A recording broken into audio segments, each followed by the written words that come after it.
পারতেছি না। তথাপি আমি আমার একটু নিজের কথাই বলি। সারাটি জীবন ১৫ বছর পূর্বে একজন মহান বাঙালি, যার মুক্তির ঘোষণার ৩০ লক্ষ শহীদ ও মা বোনের ইজ্জতের উপর আমরা আজ দাঁড়িয়ে আছি।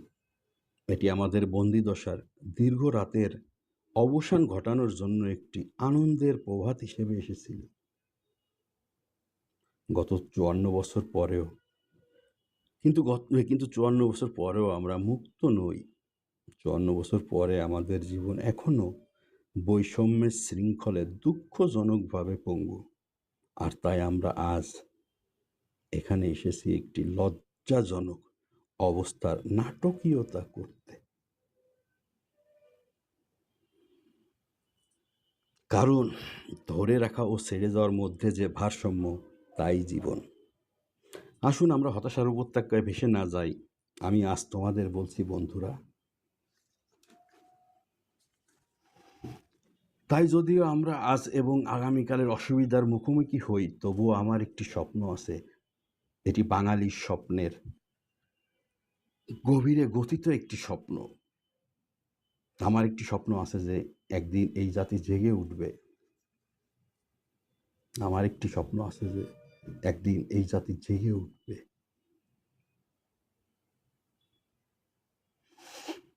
এবং তার জাতীয়তার প্রকৃত অর্থে বেঁচে থাকবে।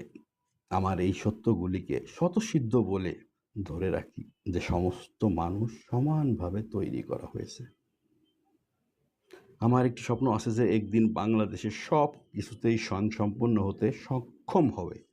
আমার একটি স্বপ্ন আছে যে একদিন অন্যায়ের উত্তাপে ভেসে যাওয়া, নিপীড়নের উত্তাপে ভেসে যাওয়া দেশটিও স্বাধীনতা ও ন্যায়ের মরুদ্যানে রূপান্তরিত হবে।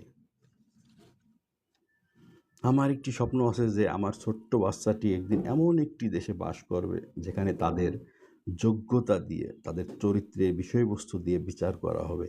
আমার আজ একটি স্বপ্ন আছে। আমার একটি স্বপ্ন আছে যে একদিন ৮৭,২৫৬টি গ্রামই সমানভাবে মূল্যায়িত হবে, সমানভাবে উপভোগ করতে পারবে শহর তথা দেশের সকল সুযোগ সুবিধা। কৃষক তার প্রাপ্ত সম্মান ও মূল্যায়নের জন্য সগর্বে বলবে, হ্যাঁ, আমি বাঙালির কৃষক যে তোমাদের খাদ্যে স্বয়ংসম্পূর্ণ করেছি। আমার আজ একটি স্বপ্ন আছে।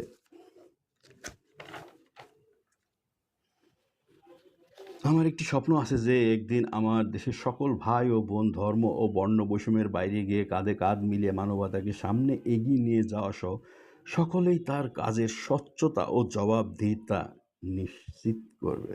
দেশকে অর্থনৈতিকভাবে এমন শক্তিশালী করবে যে বাংলাদেশ হবে এশিয়া প্রশান্ত মহাসাগরীয় অঞ্চলের প্রাচ্যের বর্তমান সুইজারল্যান্ড।